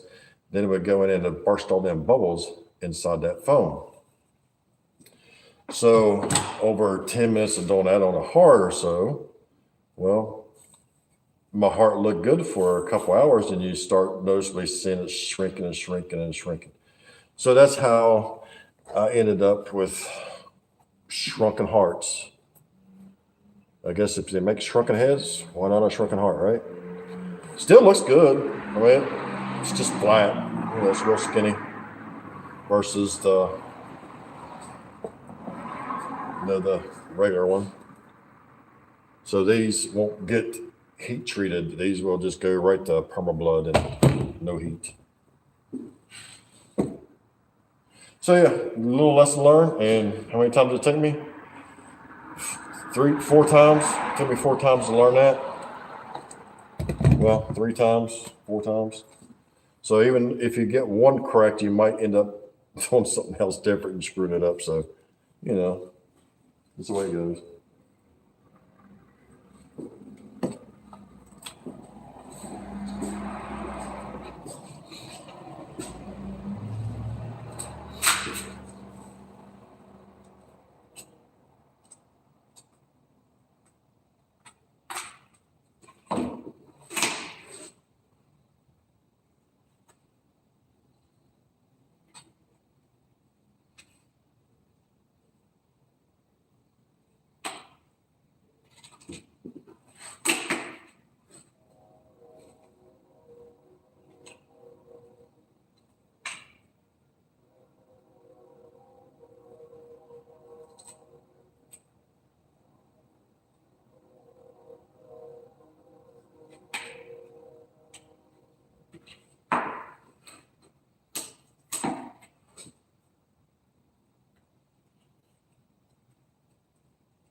Okay. There's them ones. Now we'll start on this one here. We didn't build.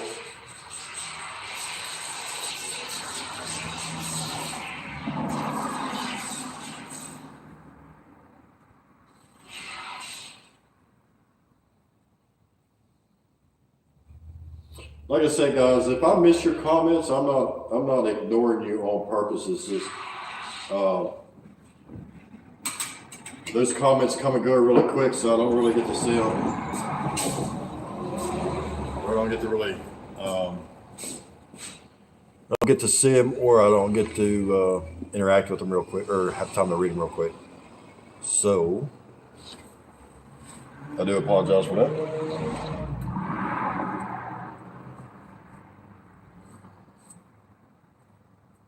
So if there's something you guys want to know, let me know. If you got something you want to see, let me know.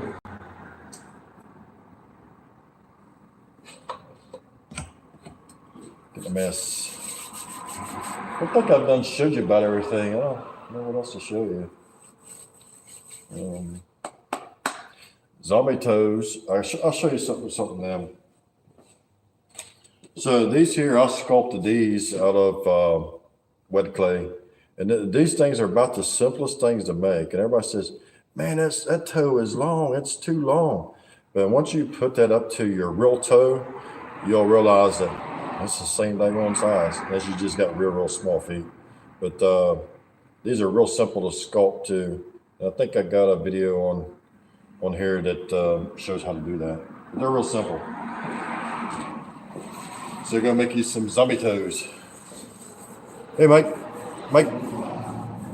Hey, Mike, the building's going good. It's a little slow because I got several things going on. As you can tell, I do 7 or 8, 10, 12 things at once. And but it's going good, just slow. Plus, I work on the building, getting ready for the concrete so I can get my forklift in here. That's another thing you got to do. So the slab I'm pouring goes out to the sidewalk, which is city. So now on the other side of the sidewalk, I need to cut some concrete and move some dirt and pour a ramp up to get onto the sidewalk to get onto mine. So you got to call the city and see if they'll do it. If not, then you got to do it. So just kind of a pain in the butt to do that. Permits, you got permits to do electrical, plumbing. I mean, you got to have a permit for every single thing, which luckily I have. I'm just laying over on the floor. But yeah, let's get this building. I think we've had this building probably 7 or 8 years. And every time we go to work on it, the crackheads will break in it and destroy something, steal our stuff out of it. And so we just kind of let it go to the wayside until we actually had some money to be able to come in and actually start doing stuff. So I made a few calls. I made a few calls on electrical. One contractor told me that we needed 3-phase in here. I was like, not for what we're doing. Just give me 220. That's all I need. So that was going to be like $50,000. Then we just said, no, we're not doing 3-phase. Just do 2-phase. Do just a regular, the drop service. So, and that works out. That's all we need. We don't use nothing big here. 220 air compressor, 220 welder, and maybe a few other things is 220, but most of it's all 110. So kind of keep that in mind when you start working on what you're going to need for your building. Starting to get busy now. But so we got all electrical done for like, I think it was $10,000, $11,000. So it wasn't too bad. They did all the lighting, got everything up, got the pole in, the temporary pole, which was up like one day, which if you all deal with anything like that, it doesn't make any sense. But anyway, we got it all going on. Everything's kind of there. We just got to finish it. So it's a little bit of kind of a pain in the butt to work with if you're trying to make props and fix your building. It's kind of a pain. So do what you can, make the best of it. And we just got through making these. If you guys didn't see that, I showed you making a rigid foam skull and a soft foam skull. This is foam at 3. You get it from the engineer guy, which is, I think they get a lot of their stuff from Reynolds, or it's all the same thing, just different name. So Flex Foam 3. That's what I use for the soft.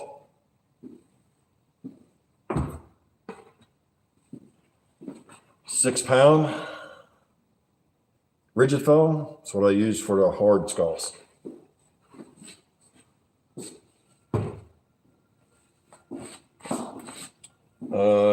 These hearts, that is latex heart. The mold is draining now, and once that's drained, then we will cut the splicing off of it. And as you can tell, I actually re-dipped that back into the latex to cover that hole up, the soft foam that we use for these hearts. Now you can use rigid foam if you want to with that, but I wanted a heart that you can actually squeeze, you know, get a little squeeze my heart. And we make eyeballs. Oh, let me find an eyeball here. So I make ripped out eyeballs. Got, I think, 4 or 5 different colors. What else we do? We're making these now. The skulls on the steak. I don't know what we need a name for these. Y'all know a name that I can call this besides a skull and a steak? Vampire steak? I don't know. Some kind of a vampire steak skull? I don't know. So that's what we're working on back here. We're getting these all. I know you're kind of far away because I have no tripod for you guys. So that's kind of what we're doing here.